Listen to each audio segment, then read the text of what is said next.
Desde siempre hemos intentado responder una pregunta fundamental. ¿Qué significa ser humano? Es una cuestión gigante, claro, y hay muchos caminos para intentar resolverla. Y esa gran búsqueda nos pone de entrada en una encrucijada.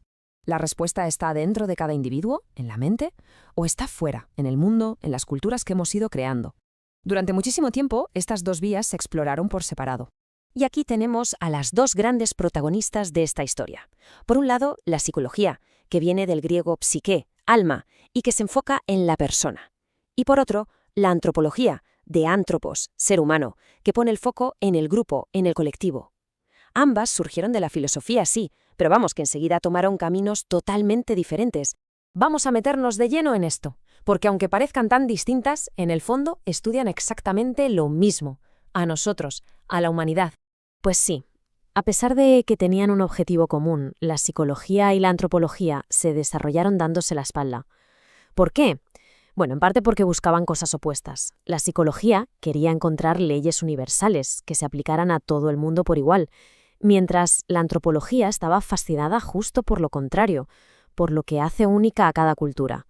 Así que cada una andaba a lo suyo, sin cruzar apuntes. Y claro, esto acabó generando un problema bastante gordo, el de los silos. O sea, cada disciplina encerrada en su propia burbuja, convencida de que ella sola tenía la respuesta a todo.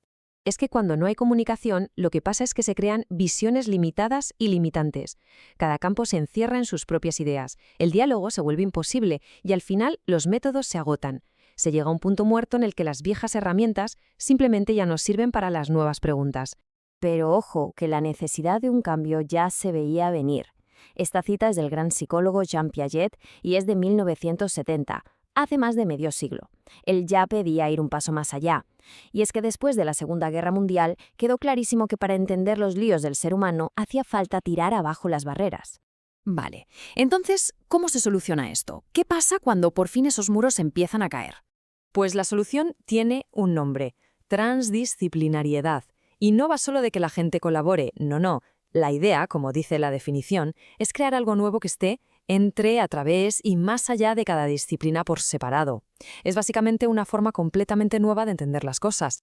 La imagen lo explica genial. Se pasa de pensar en círculos cerrados, cada uno en su sitio, a un sistema interconectado, donde las fronteras son porosas. En un modelo así, el conocimiento no se estanca, sino que fluye y crea conexiones que antes eran, impensables. Entonces llegamos al punto clave. ¿Cuál es el puente que conecta el mundo interior de la mente con el mundo exterior de la sociedad?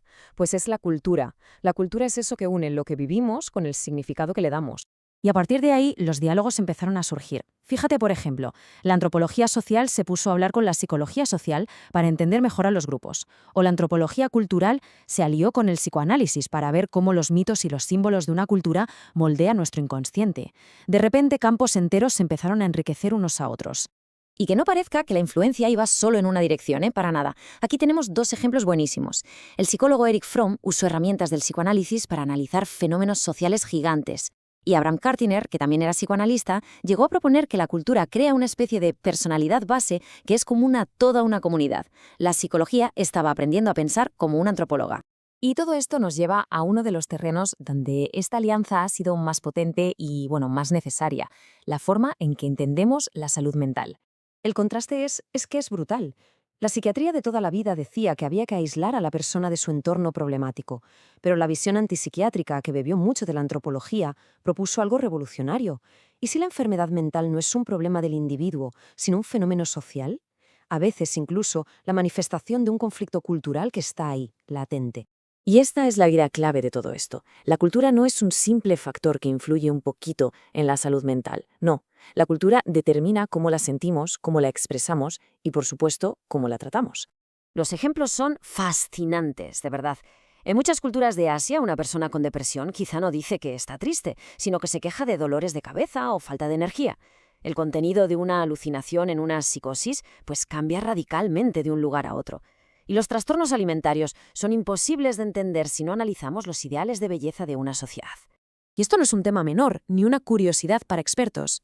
Según la Organización Mundial de la Salud, un 5% de la población adulta mundial sufre depresión. Entender cómo se manifiesta en cada cultura no es opcional, es una necesidad urgente si queremos ayudar de verdad. Bueno, vamos a ir atando cabos y a llevar todas estas ideas a un plano un poco más personal, de reflexión. Si hay una sola idea que se tiene que quedar grabada después de todo este recorrido, es esta. La mente humana no flota en el vacío. Está, de forma inevitable, tejida con el mundo cultural que la rodea. No se pueden separar. Es que esta cita de Jiménez Valderrama lo resume a la perfección. La cultura lo impregna absolutamente todo, desde cómo se siente un trastorno hasta cómo se diseña una política de salud pública. Así que, al final, la gran pregunta que nos deja todo esto no es solo para los psicólogos o los antropólogos, es una invitación para todos, pararse a pensar de qué manera las creencias, los valores y las costumbres de nuestro entorno dan forma a cómo pensamos, cómo sentimos y, en definitiva, cómo somos.